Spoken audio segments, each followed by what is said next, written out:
इस वीडियो के अंदर मैं आपको बताने वाला हूँ, अगर आप एक सीनियर सिटीजन हैं तो एज ए सीनियर सिटीजन आपको इनकम टैक्स के अंदर किस किस तरीके की एग्जम्पशंस मिलती हैं या फिर डिडक्शंस मिलती हैं।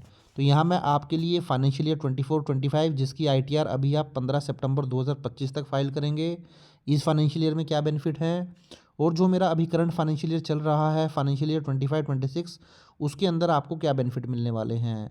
तो दोनों ही फाइनेंशियल ईयर मैं यहाँ पर कवर करके चलूँगा। तो चलिए इसके लिए हम अपनी डिटेल में वीडियो को देखते हैं। तो सबसे पहला जो बेनिफिट मिलता है वो मिलता है सेक्शन 194 के अंदर। तो ये जो बेनिफिट होता है ये ऐसे सीनियर सिटीजन को बेनिफिट मिलता है जिनकी एज 75 ईयर या 75 ईयर से अबव होती है, और ऐसे सीनियर सिटीजन को स्पेसिफाइड सीनियर सिटीजन भी बोला जाता है।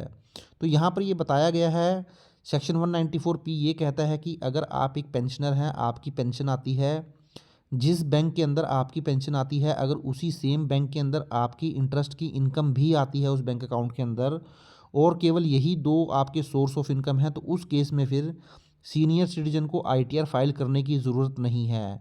बट इसके लिए उनको फॉर्म 12BBA जो है वो फाइल करके देना पड़ेगा बैंक को। बैंक को ये फॉर्म सबमिट करवा देंगे, उसके अंदर अपनी इनकम की डिटेल दे देंगे, जो भी उनकी पेंशन की इनकम है और उनकी जो इंटरेस्ट की इनकम है।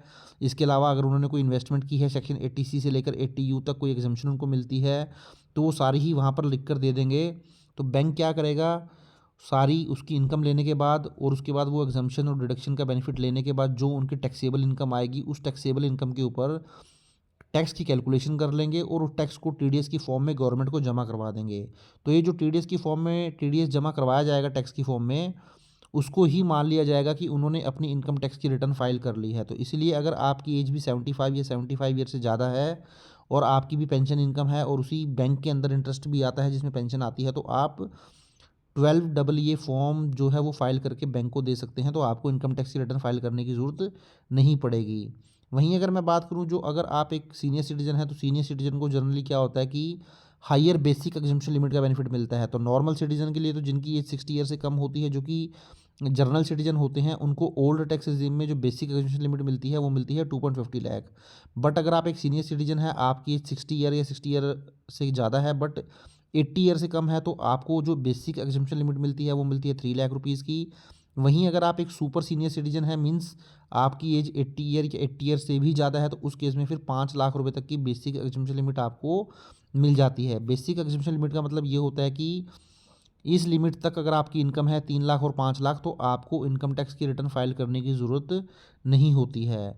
वहीं अगर मैं न्यू टैक्स रिजीम की बात करूं तो देखिए, न्यू टैक्स रिजीम में ऐसा एज के हिसाब से कोई भी बाइफरकेशन नहीं है। आप जनरल सिटीजन हैं, सीनियर सिटीजन हैं, सुपर सीनियर सिटीजन हैं, स्पेसिफाइड सीनियर सिटीजन हैं, किसी भी तरीके की अगर आप सीनियर सिटीजन हैं तो आपको जो बेसिक एग्जम्पशन लिमिट मिलती है फाइनेंशियल ईयर 24-25 के लिए वो केवल 3 लाख रुपीज़ की मिलती है।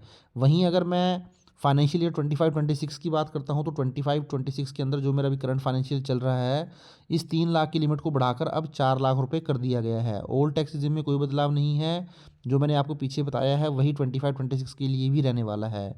इसके अलावा देखिए, अगर आप एक सीनियर सिटीजन हैं तो आप ओल्ड टैक्स रिजीम में सेक्शन 80C के अंदर 1.5 लाख रुपए तक का इन्वेस्टमेंट का बेनिफिट ले सकते हैं अगर आप सीनियर सिटीजन सेविंग स्कीम के अंदर जो है इन्वेस्टमेंट करते हैं।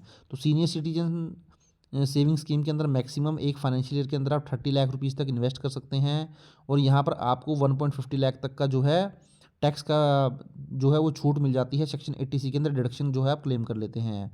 वहीं अगर मैं बात करूँ, आप एक सीनियर सिटीजन हैं तो सेक्शन 80D के अंदर आप अपना हेल्थ इंश्योरेंस प्रीमियम पे कर सकते हैं। हेल्थ इंश्योरेंस प्रीमियम जब आप पे करते हैं तो आपको 50,000 रुपीज़ तक की डिडक्शन भी मिल जाती है। वहीं सपोज़ करें आपने कोई हेल्थ इंश्योरेंस नहीं ले रखा, आपकी क्योंकि 60 ईयर से ज़्यादा की एज है, तो जनरली कंपनी भी अवॉइड करती हैं हेल्थ इंश्योरेंस देने से। तो उस केस में अगर आप अपना पर्सनल खर्चा भी करते हैं तो आप अपने बिल संभाल के रख सकते हैं, उस बिल के बेस पर भी आपको जो डिडक्शन है सेक्शन 80D के अंदर जो है वो अलाउड हो जाती है। इसी तरीके से अगर आपके सपोज़ करें कि बच्चे हैं, आपके बच्चे अपना खुद का इंश्योरेंस कराते हैं जिनकी एज 60 ईयर से कम है, तो 25,000 उनको अपना मिल जाता है और साथ में आपका भी करा लेते हैं तो 50,000 का बेनिफिट आपका भी मिल जाता है। इस तरीके से आपके जो बच्चे हैं वो भी 75,000 रुपीज़ तक का सेक्शन 80D के अंदर डिडक्शन क्लेम कर सकते हैं, क्योंकि एक तो उन्होंने खुद की हेल्थ इंश्योरेंस प्रीमियम की पॉलिसी ली है जो कि 25,000 की डिडक्शन उनको दे देगी प्रीमियम की, और साथ ही साथ वो अगर आपकी भी ले लेते हैं जैसे कि मैंने आपको बताया तो 50,000 वो भी उनको क्लेम हो जाएगी। इसके अलावा देखिए, अगर आप एक सीनियर सिटीजन हैं, आपका किसी भी तरीके का डिपॉजिट है, चाहे सेविंग अकाउंट का डिपॉजिट हो, चाहे फिक्स्ड अकाउंट का डिपॉजिट हो, आपकी एफडी हो, वहाँ से जो भी आपको इंटरेस्ट आता होगा वो इंटरेस्ट सेक्शन 80 टीटीबी के तहत 50,000 तक का जो है वो डिडक्शन आप क्लेम कर सकते हैं। सपोज़ आपके सेविंग अकाउंट से आपको 10,000 रुपये का बैंक का इंटरेस्ट आया पूरे साल का, इसके अलावा आपको एफडी भी थी, तो एफडी से सपोज़ करें आपको 90,000 रुपये का इंटरेस्ट आता है, तो टोटल इंटरेस्ट आपका 1,00,000 रुपया हो गया दोनों का मिला के। तो इस तरीके से आपको 1,00,000 में से 50,000 की डिडक्शन मिल जाएगी, 50,000 ही आपको टैक्सेबल होगा। ये जो लिमिट है सेक्शन 80 टीटीबी की, ये ओल्ड टैक्स रिजीम में ही मिलेगी आपको, न्यू टैक्स रिजीम में नहीं मिलेगी। फाइनेंशियल ईयर 24-25 ये जो मेरा फाइनेंशियल ईयर जिसके भी आप आईटीआर फाइल करेंगे उसके लिए भी सेम लिमिट है, और जो मेरा फाइनेंशियल 25-26 चल रहा है जिसकी आईटीआर आप नेक्स्ट ईयर 26-27 में फाइल करेंगे उसके लिए भी यही लिमिट रहने वाली है। तो इसमें दोनों ही फाइनेंशियल ईयर के लिए सेम लिमिट आपको मिलने वाली है। तो ये कुछ बेनिफिट थे जो कि सीनियर सिटीजन को मिल जाते हैं इनकम टैक्स के अंदर। वो एग्जम्पशन आप बोल सकते हैं, डिडक्शन बोल सकते हैं, तो सीनियर सिटीजन इनका बेनिफिट जो है वो ले सकते हैं। तो अगर आप भी सीनियर सिटीजन हैं तो आप भी इस तरीके से इनका बेनिफिट जो है उठा सकते हैं। तो आई होप आपको वीडियो अच्छा लगा होगा। वीडियो अच्छा लगा तो उसको लाइक करें, शेयर करें, और चैनल पर फर्स्ट टाइम विजिट किया है तो चैनल को भी जरूर सब्सक्राइब कर लें। Thank you very much, have a nice day, take care.